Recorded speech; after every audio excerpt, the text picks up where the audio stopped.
Hello my dear friend, welcome back अनेको education. मैं नदीम खान और आज की वीडियो में हम डिस्कस करने वाले हैं अपने न्यू एजुकेशन पॉलिसी 2020 पर। इट मींस नई शिक्षा नीति 2020 में क्या क्या नए चेंजेस किए गए हैं according to the 1986 education policy के तहत। ये सारे इंपॉर्टेंट पॉइंट को हम स्टेप बाय स्टेप करके आज की वीडियो में डिस्कशन करेंगे और समझने की कोशिश करेंगे ये हमारे व्यू ऑफ पॉइंट से कितना इंपॉर्टेंट है।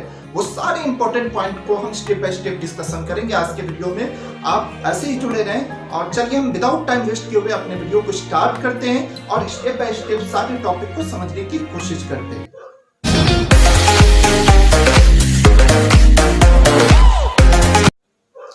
तो सबसे पहले हम देख रहे हैं new education policy 2020। It means नई शिक्षा नीति जो है आपकी 2020 की जो हम बात कर रहे हैं, ये आपकी 29 जुलाई 2020 को कैबिनेट की मंजूरी के बाद ये इसे हम कह सकते हैं नेशनल हायर एजुकेशन बिल है। ये एक तरह का भी बिल है जो कैबिनेट की मंजूरी मिल गई है, लेकिन इसे अभी संसद में पास कराना है। उसके बाद ये कोई इंपॉर्टेंट बात नहीं है, गवर्नमेंट पूर्ण बहुमत में तो वो इसे पास भी करा लेगी।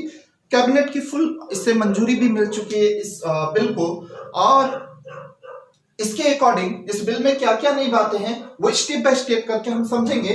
तो सबसे पहली बात ये है कि जो हमारा ये एजुकेशन पॉलिसी है ये अभी ये 2020 का, और इसकी बहुत जरूरत भी थी हमें, क्योंकि किसी भी देश के निर्माण के लिए एक बेस्ट एजुकेशन पॉलिसी का होना बहुत इंपॉर्टेंट है। अगर किसी भी देश को अगर कुछ अग्रणी देशों में शामिल होना है या बड़े लेवल पर डेवलपमेंट करना है तो उसे सबसे पहले अपने एजुकेशन प्रोसेस पे वर्क करना ही पड़ता है। तो बहुत समय बाद 1986 में हमारे यहाँ ये लास्ट जो जिस एजुकेशन सिस्टम पे हम वर्क कर रहे थे वो 1986 में इम्प्लीमेंट हुआ था। उससे पहले एक न्यू एजुकेशन पॉलिसी आई थी, सबसे पहले इंडिया में 1968 में एक एजुकेशन पॉलिसी आई थी। उसके बाद 1986 में दूसरी एजुकेशन पॉलिसी आई थी। उसके बाद 1992 में इसी एजुकेशन पॉलिसी पे मतलब 1986 की जो एजुकेशन पॉलिसी थी उसी एजुकेशन पॉलिसी को 1992 में, इट मींस इस समय पीवी नरसिम्हा राव की गवर्नमेंट थी, उन्होंने इसको और मॉडिफाइड किया था इसी एजुकेशन सिस्टम को, जो 1986 में राजीव गांधी की गवर्नमेंट में जिसे इंप्लीमेंट किया गया था।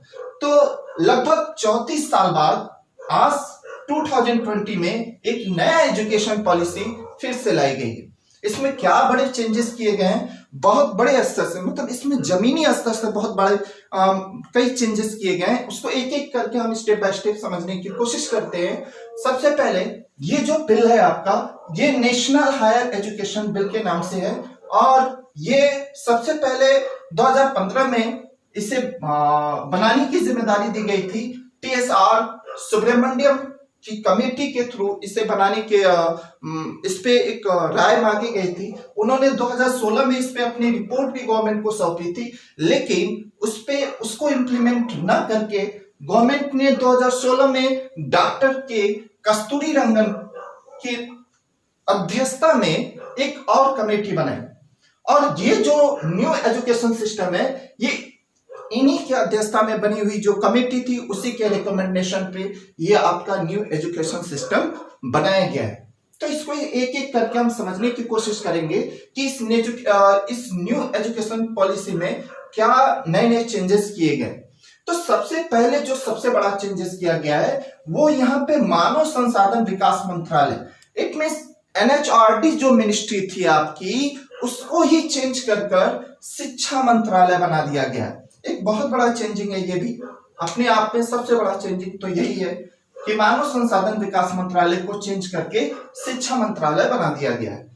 तो इट मींस अब ये संसाधन, इट मींस इनका पहले जो ये था मानव संसाधन विकास मंत्रालय, इट मींस मानव को संसाधन के रूप में देखने की कोशिश की जा रही थी। इसी में आपका पूरा एजुकेशनल सिस्टम इसी के अंदर वर्क करता था, लेकिन अब एजुकेशन सिस्टम को, एजुकेशन पॉलिसी को पूरा शिक्षा मंत्रालय के तहत ही बना दिया गया। तो ये पहली चेंजिंग, सबसे बड़ी चेंजिंग जो हुई उसमें हम मानव संसाधन विकास मंत्रालय को शिक्षा मंत्रालय में कन्वर्ट कर दिया गया है। दूसरी जो सबसे बड़ी चेंजिंग हुई है इस एजुकेशन पॉलिसी के तहत वो ये है कि अब 10+2 का जो फॉर्मेट था, इट मींस क्लास 10 तक अब +2 इट मींस इंटर, वो फॉर्मेट को चेंज कर न्यू फॉर्मेट इंप्लीमेंट किया गया है, जिसमें यह कहा गया है कि 5+3+3+4 के फॉर्मेट में ढाला गया है। अब ये 5+3+3+4 का क्या सेंस है, ये समझना इंपॉर्टेंट है आपको। और ये जो प्रोसेस है ये बहुत ही एक अच्छा चेंजिंग है, क्योंकि अगर इस तहत मतलब चूंकि पहले हम देखेंगे 2009 में जो एक आपका राइट टू एजुकेशन आया था, जिसको 21A के तहत आर्टिकल आपके फंडामेंटल राइट में सम्मिलित किया गया था, उसमें 6 से 14 साल के उम्र तक के बच्चों की एजुकेशन की बात की जा रही थी, लेकिन अब हम 3 साल से बच्चों के एजुकेशन पर वर्क करेंगे। मतलब अब स्टार्टिंग पॉइंट से ही एजुकेशन पे वर्क करने की बात कही जा रही है। तो इस प्रोसेस को हम समझेंगे 5+3+3+4 का क्या फॉर्मेट है और इसका क्या मतलब है। तो चलिए एक एक करके हम समझने की कोशिश करते इसमें क्या बातें हैं। तो 5 इट मींस 5 इयर्स तक आपको 5 इयर्स में आपको जो एजुकेशन प्रोवाइड की जाएगी वो प्री स्कूल की and class 1st and 2nd की इसमें एजुकेशन सिस्टम आएगी। इसमें जो बच्चे होंगे वो 3 to 8 एज ग्रुप के होंगे। इट मींस 3 to 6 तो आपको प्री स्कूल में पढ़ाया जाएगा। अगर 3 to 6 एज का अगर कोई स्टूडेंट है तो वो प्री स्कूल में पढ़ेगा, एंड 1 to में 6 to 8 एज ग्रुप के बच्चे क्लास 1 and 2 में स्टडी करेंगे। चूंकि इसका जो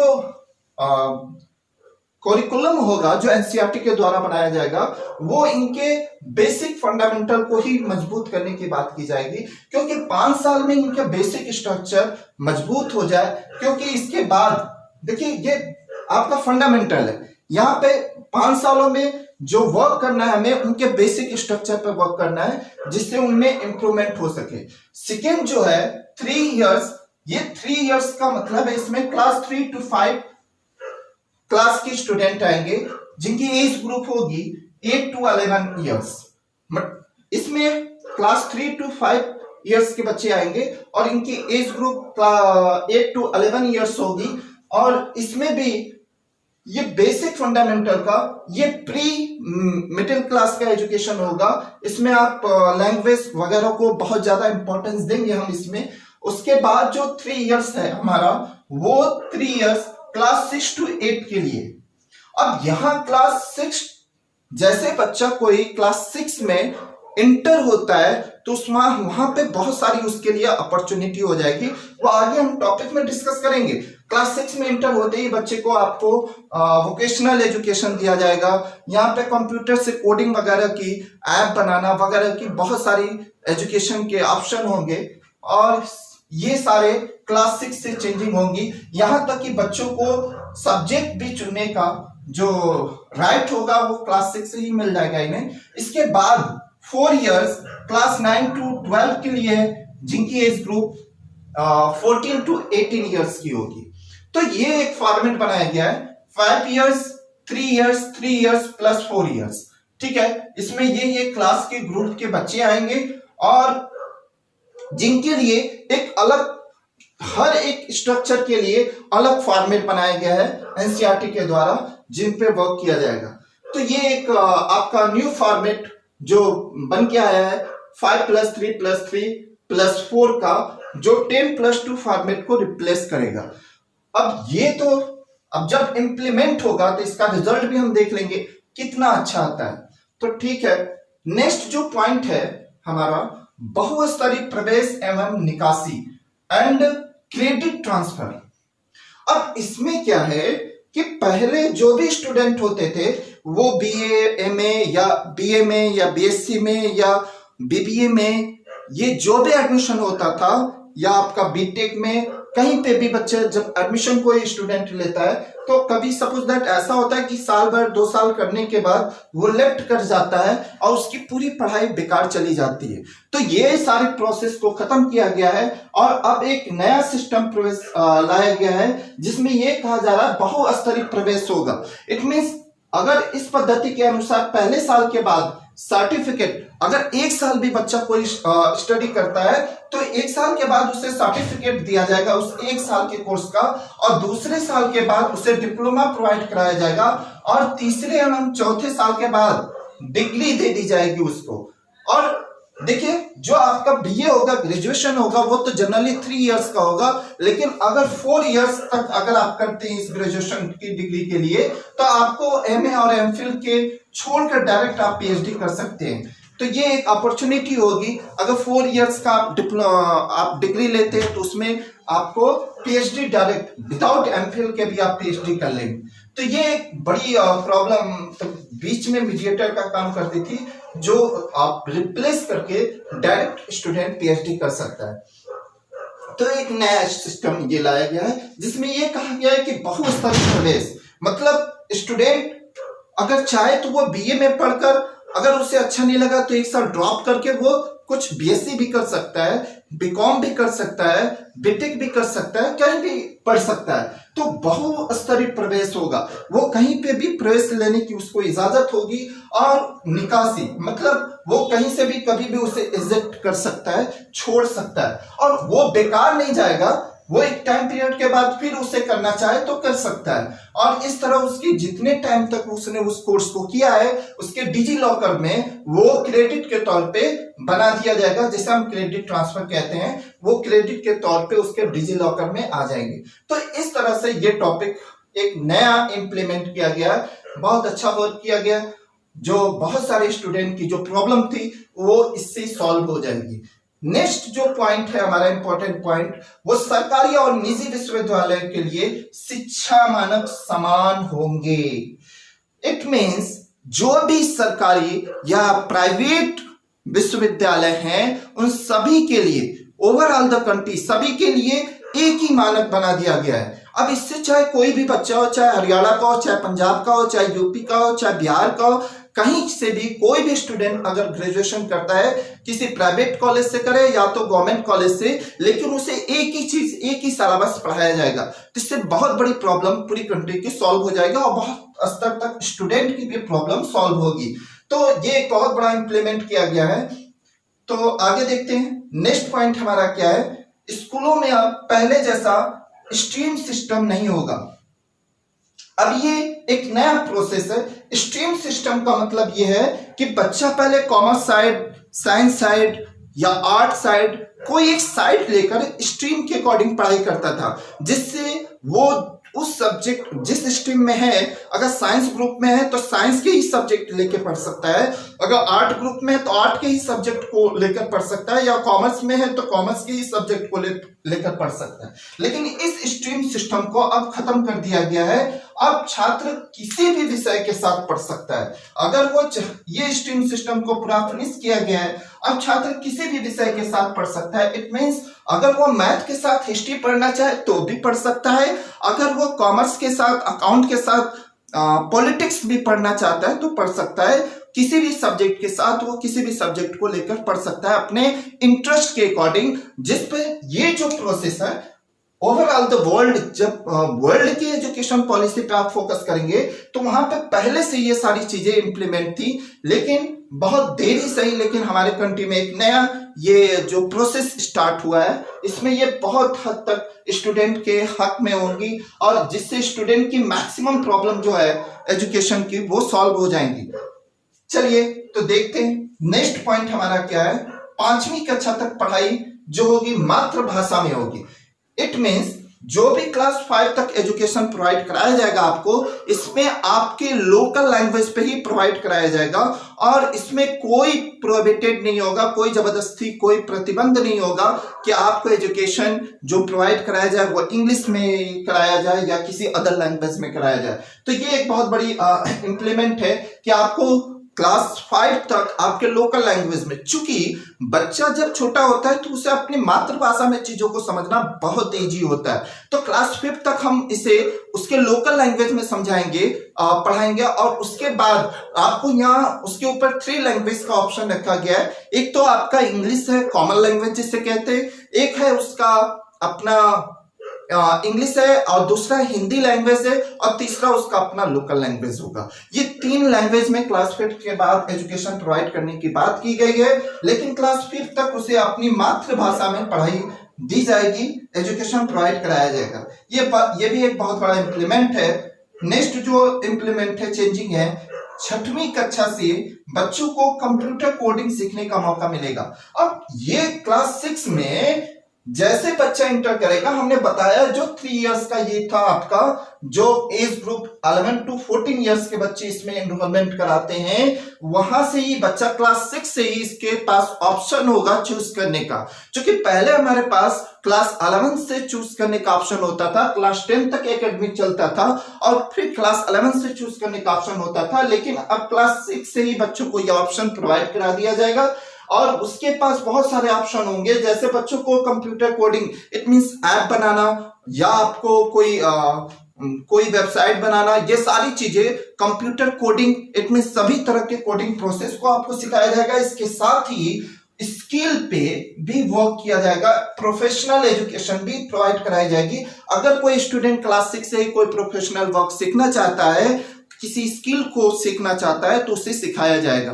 तो ये बहुत बड़ी एक चेंजिंग है जो क्लास 6 से ही बच्चों के लिए अवेलेबल कराई जाएगी। इसका बहुत बड़ा बेनिफिट बच्चों को मिलेगा, क्योंकि अगर क्लास 6 से ही बच्चा सीखता है तो अपनी 10th एंड 12th तक पढ़ाई पूरी करने तक उसके पास कोई ना कोई स्किल होगी, जिसके आधार पे वो मार्केट में अपने जॉब कर सकता है या उस स्किल पे वर्क कर सकता है। हमारी एजुकेशन, पुरानी एजुकेशन सिस्टम की यही प्रॉब्लम थी कि एजुकेशन जो हमें दी जाती थी, उस एजुकेशन के आधार पे हम कोई स्किल्ड वर्क नहीं कर पाते थे, जिसको ये न्यू एजुकेशन सिस्टम बहुत हद तक सॉल्व कर देगा। तो चलिए नेक्स्ट पॉइंट हम देखते हैं। कक्षा 9वीं से कक्षा 12वीं के छात्रों की सालाना एग्जाम के बजाय अब सेमेस्टर आधारित एग्जाम कराई जाएंगी।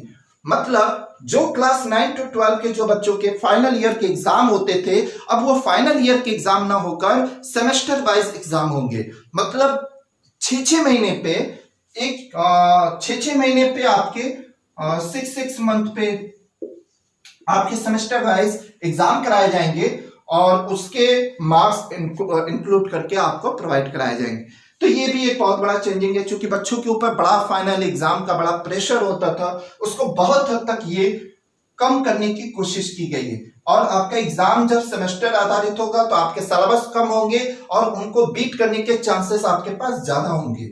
इसके साथ ही जो नई चेंजिंग और भी की गई है, बोर्ड परीक्षाएं 10वीं और 12वीं का आसान बनाने का प्रयास किया गया है। इट मीन्स जो भी आपके बोर्ड एग्जाम है 10th और 12th, जिसमें बहुत सारे स्टूडेंट बहुत प्रेशराइज होते हैं इस बोर्ड एग्जाम के नाम से ही, उसे और इजी करने की कोशिश की गई है। इट मीन जो एग्जाम होगा उसका जो पैटर्न होगा वो एक्टिविटी बेस्ड होगा।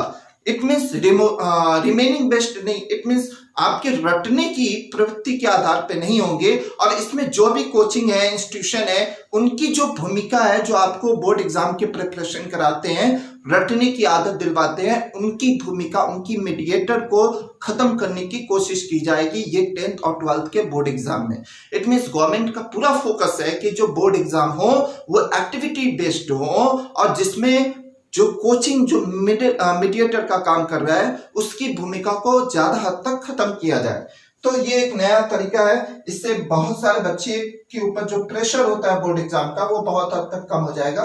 इसके साथ ही रिपोर्ट कार्ड में शिक्षणेतर गतिविधियों के भी अंग जुड़ेंगे। ये भी एक नया इंप्लीमेंट किया गया है। जो भी आपको रिपोर्ट कार्ड अवेलेबल कराया जाता है, इट मीन्स फाइनल ईयर के एग्जाम के बाद, उस रिपोर्ट कार्ड में आपके शिक्षणेतर गतिविधियां, मतलब जो शिक्षा ले रहे हैं उस ईयर के दौरान जो भी एक्टिविटी स्कूल में कराई जाती है, उस एक्टिविटी के भी मार्क्स आपके जो रिपोर्ट कार्ड है उसमें ऐड होंगे। इसके साथ ही नेक्स्ट पॉइंट जो है हमारा, वो सभी छात्रों के एक एकेडमिक बैंक ऑफ क्रेडिट बनाया जाएगा। मतलब आपका डिजी लॉकर में एक अकाउंट के रूप में बैंक ऑफ क्रेडिट बनाया जाएगा, जिसमें आपके जितने भी एकेडमिक रिकॉर्ड हैं वो अंक के आधार पर उसमें डिनोट होंगे, जो आपकी फ्यूचर एजुकेशन के लिए या जॉब पर्पज से या सर्विस पर्पज से बहुत इंपॉर्टेंट होंगे। इट मींस कहने का ये मतलब है ओवरऑल आपके सारे टोटल जितने भी एकेडमिक रिकॉर्ड है, सपोज दैट आपने हाई स्कूल किया, इंटर किया, किस सब्जेक्ट से किया, ग्रेजुएशन 1 साल किया है, 2 साल किया है या 3 साल किया है या किस में किया है, ये सारे तरह के रिकॉर्ड जो होंगे आपके एकेडमिक रिकॉर्ड, वो आपको bank of credit, it means आपके डिजी लॉकर में एक क्रेडिट के रूप में नॉमिनेट होंगे। इसके साथ ही स्कूल कॉलेजों की मनमानी फीस पर भी जो गवर्नमेंट का फोकस है कि इसे रोक लगाई जाएगी। इट मींस जो भी स्कूल हैं या कॉलेज है, उनकी जो भी मनमानी फीस है वो एक लिमिट के दायरे में अब बन जाएगी, जिससे वो मनमानी फीस हर कॉलेज या हर स्कूल के अपने अकॉर्डिंग फीस नहीं ली जाएगी। तो ये भी एक बहुत बड़ा इंप्लीमेंट है। इट मींस गार्जियन के ऊपर पड़ने वाले बोझ पे भी गवर्नमेंट का पूरा फोकस किया गया है इस न्यू एजुकेशन पॉलिसी में। तो इस तरह हमने एक एक पॉइंट को बहुत डिटेल में डिस्कस करने की कोशिश की है और आपको बहुत इजी वे में समझाने की भी कोशिश की है। मुझे नहीं लगता इस पूरे एजुकेशन पॉलिसी में इसके अलावा भी बहुत सारे पॉइंट्स हैं, लेकिन जो इंपॉर्टेंट पॉइंट्स थे वो हमने आपको डिनोट करके बताया। इसके साथ ही एक और भी इंपॉर्टेंट पॉइंट ये है कि अब तक जो गवर्नमेंट थी वो 4.17 अपना टोटल गवर्नमेंट एक्सपेंडिचर का इस न्यू पहले, इट मींस 2020 से ये न्यू एजुकेशन पॉलिसी से पहले जो गवर्नमेंट थी वो एजुकेशन पे टोटल गवर्नमेंट एक्सपेंडिचर का 4.17% खर्च करती थी। इट मींस अगर जीडीपी की बात करें तो 3% खर्च करती थी, लेकिन इस न्यू एजुकेशन पॉलिसी में गवर्नमेंट का फोकस है कि पूरे 6% जीडीपी का इस न्यू एजुकेशन पॉलिसी पे खर्च करने का मतलब विचार है, ये इसमें प्रपोजल है। तो इस तरह अगर पैसे भी ज्यादा इसके लिए लॉन्च किए जाएंगे तो इसके इंफ्रास्ट्रक्चर पे भी वर्क किया जाएगा और टीचर्स को अक्वायर करने का मतलब हायर करने की भी कोशिश की जाएगी ज्यादा बड़े लेवल पे, और ये सारे रिक्वायरमेंट को पूरी करने की कोशिश की जाएगी। तो इट मींस आप ये भी कह सकते हैं पहले जीडीपी का 3% था एजुकेशन पे खर्च करने का फोकस, लेकिन अब जीडीपी का 6% खर्च किया जाएगा आपके इस न्यू एजुकेशन पॉलिसी के तहत। तो इस तरह हमने सभी इंपॉर्टेंट पॉइंट को आपको समझाने की कोशिश की है। इसमें बस ये समझेंगे जो इंपॉर्टेंट पॉइंट है वो 2-3 बातों को मेन याद रखने लायक बात है। पहला तो ये जो है आपका नेशनल हायर एजुकेशन जो बिल है ये कब से इंप्लीमेंट होगा ये अभी गवर्नमेंट ने फिक्स नहीं किया है, कोई डेट फिक्स नहीं है, ठीक है। लेकिन इसमें जो 2-3 मेन बातें हैं, पहले तो आपका मानव संसाधन विकास मंत्रालय खत्म होकर शिक्षा मंत्रालय बन गया है। दूसरा 10+2 का जो फॉर्मेट है वो खत्म होकर 5+3+3+4 का फॉर्मेट बन गया है। और ये सारे पॉइंट ही लगभग इंपॉर्टेंट है। और सबसे इंपॉर्टेंट पॉइंट है कि जो छात्रों का स्ट्रीट सिस्टम जो था वो खत्म हो गया है। अब छात्र कोई भी सब्जेक्ट को बड़ी इजी रूप में स्टडी कर सकते हैं अपने मन के अकॉर्डिंग। तो इस तरह हमने पूरी एजुकेशन न्यू एजुकेशन पॉलिसी की जो भी मेन पॉइंट थे वो सारे टॉपिक को डिटेल में डिस्कस करने की कोशिश की है। फिर भी अगर लगता है आपको कोई टॉपिक में कोई कंफ्यूजन हो, कोई डाउट हो, तो आप मुझसे कमेंट में पूछ लीजिए। और अगर अच्छा लगा हो ये वीडियो तो प्लीज एक लाइक कर दीजिए, और इससे अगर अभी तक आपने चैनल को हमारे सब्सक्राइब नहीं किया है तो प्लीज पहले हमारे चैनल को सब्सक्राइब कर ले और अपने सभी दोस्तों तक, अपने सभी स्टूडेंट तक, क्लासमेट तक ज्यादा से ज्यादा इसे शेयर करें, क्योंकि ये जो मैसेज है ज्यादा से ज्यादा स्टूडेंट तक पहुंचे और स्टूडेंट के अंदर एक न्यू एनर्जी बनकर ये पैदा हो। क्योंकि अभी ये लॉकडाउन में स्कूल लंबे टाइम से क्लोज चल रहे हैं, जिससे बच्चों के अंदर बहुत सारे डिमोटिवेशन हो गए, मतलब कि उनके अंदर पढ़ने की जो इच्छा है वो कम हो गई है। लेकिन शायद इस एजुकेशन पॉलिसी उनको बूस्ट करने की कोशिश करेगी और बहुत अच्छा रिजल्ट देने की भी कोशिश करेगी। तो हम उम्मीद करते हैं आप अपने सभी दोस्तों तक इस वीडियो को ज्यादा से ज्यादा शेयर करें। और थैंक यू, ये पूरा वीडियो लेक्चर देखने के लिए आपका बहुत बहुत धन्यवाद। Thank you, have a nice day.